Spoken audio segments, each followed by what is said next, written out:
এই প্রেম যদি আচরণে থাকে, মনে থাকে, বিচার বুদ্ধিতে থাকে, তাহলে তা শুভ হয়। এই প্রেম সৃজন করে।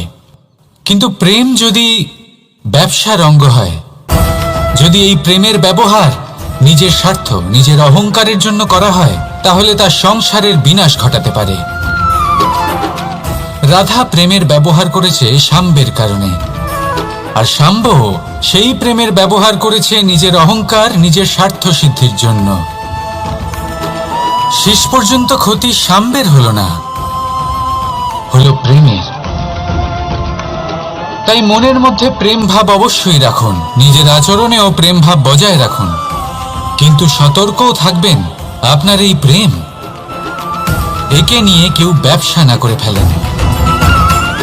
আসুন আর এই ভালোবাসার সাথেই বলুন, রাধা রাধা।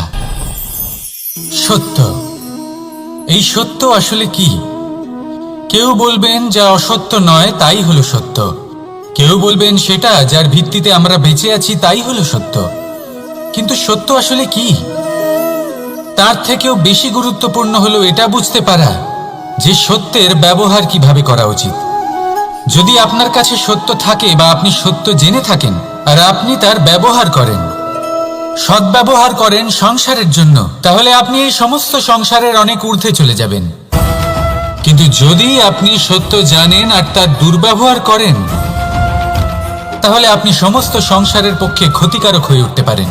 তাই মনে রাখবেন, সত্য যতটাই কোমল, অর্ধ সত্য হলো ততটাই কঠোর। এই অর্ধ সত্য সমস্ত সংসারের বিনাশ ঘটাতে পারে। সেই জন্য জীবনে সত্যের বিষয়ে সম্পূর্ণ সত্য জানতে শিখুন, এ হলো অত্যন্ত গুরুত্বপূর্ণ। এই সত্য তার নিজস্ব দাবি হলো আপনি সাবধানে থাকুন। তাহলে আসুন আর আমার সাথে ভালোবেসে বলুন, রাধা রাধা। পঞ্চমহাভূত জীবন রচনায় এর অবদান অনস্বীকার্য। এই পঞ্চমহাভূত আসলে কি? জল, বায়ু, অগ্নি, মাটি আর আকাশ। এবার শুধুমাত্র জীবন রচনায় এর অবদান আছে তা নয়, শুধু শরীর রচনাতে এর যোগদান আছে তা নয়, বরং এরা হলো আমাদের জীবনের সবথেকে বড় শিক্ষক। এবার আপনারা সকলে চমকে যাবেন, হয়তো আপনারা এই দৃষ্টিভঙ্গি দিয়ে কখনো দেখেননি। আমি আজ আপনাদের বোঝাবো। এদের মধ্যে সবথেকে বড় তত্ত্ব জল। এ আমাদের কি শেখাচ্ছে? এই জল, এর নামই হলো জল, কিন্তু এ কখনোই আমাদের জ্বালায় না, আমাদের জ্বলনের কারণ হয় না। তাহলে কি করে? আমাদের তৃষ্ণা মেটায়, আমাদের শীতলতা প্রদান করে, জীবন দান করে। এর দ্বারা আমরা কি শিক্ষা লাভ করি? যে আপনার উৎপত্তি যেখান থেকেই হোক না কেন, আপনি যেখানেই জন্মগ্রহণ করুন না কেন, আপনার কর্ম সর্বদা শ্রেষ্ঠ হওয়া উচিত। আপনি জলকে যে কোনো পাত্রে রাখুন না কেন, সে সেই অনুসারেই নিজের আকার ধারণ করে নেয়। এর দ্বারা আমরা কি শিক্ষা পাই? এই শিক্ষাই পাই যে যে কোনো পরিস্থিতিতেই নিজেদের মানিয়ে নিতে হবে, নিজেকে সেরকম করে নিতে হবে। যে দেশেই থাকি না কেন, যে স্থানেই থাকি না কেন, যে পরিস্থিতিতেই থাকি না কেন, যে ব্যক্তির সাথেই থাকি না কেন, আমাদের সুখময় হয়ে জীবন অতিবাহিত করা উচিত। দেখুন, আমাদের কত বড় একটা শিক্ষা দিল এই জল, যা আমরা কোনোদিন দেখতেই পাইনি। নিজেকে জলের মতোই করে তুলুন। সুখের ধারায় স্বাচ্ছন্দ্যে প্রবাহমান হতে থাকবেন আপনি। নিজের আকারকে ভেঙে ফেলুন, নিজের সীমা লঙ্ঘন করুন। আপনি অবশ্যই একদিন মহানুভবতা অনুভব করবেন। তাহলে আসুন আর আমার সাথে ভালোবেসে বলুন, রাধা রাধা। জীবনের পঞ্চমহাভূতের দ্বিতীয় তত্ত্ব হল মাটি, ভূমি, ধরা, যে ধারণ করে, যা আমাদের সকলকে ধারণ করে, ভালো হোক বা মন্দ, নিজের কর্তব্য পালন করে। আর এটাই শিক্ষা আমাদের জন্য। আমাদেরকেও আমাদের সকল কর্তব্য পালন করতে হবে, তা সে আমাদের নিজেদের প্রতি হোক, আমাদের পরিবারের প্রতি হোক, সমাজের প্রতি হোক বা ঈশ্বরের প্রতি।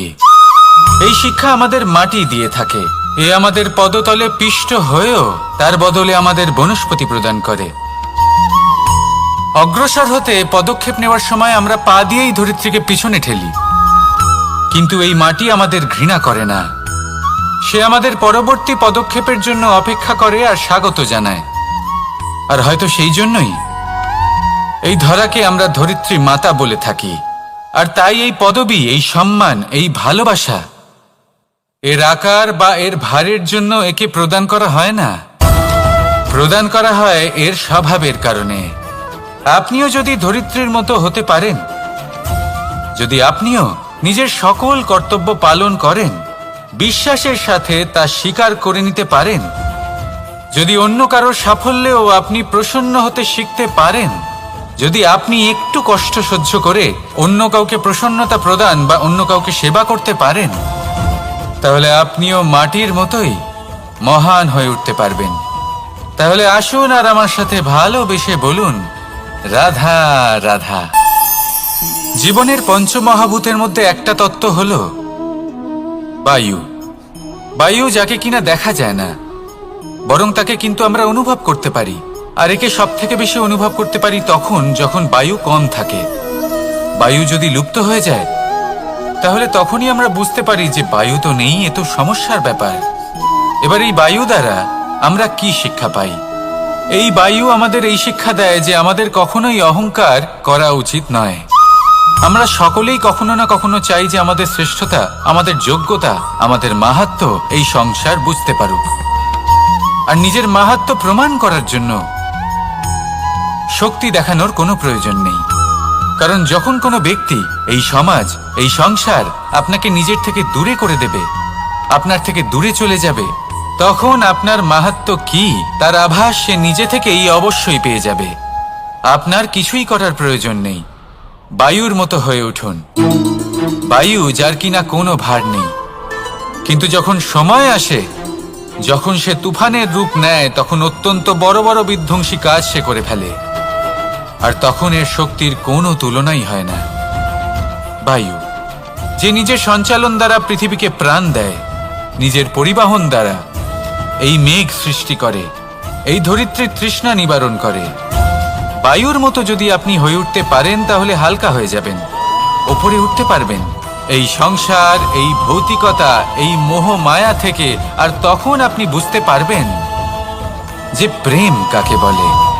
তখন আপনি বুঝবেন যে দান করাই হলো জীবন। তাহলে আসুন আর আমার সাথে ভালোবেসে বলুন, রাধা রাধা।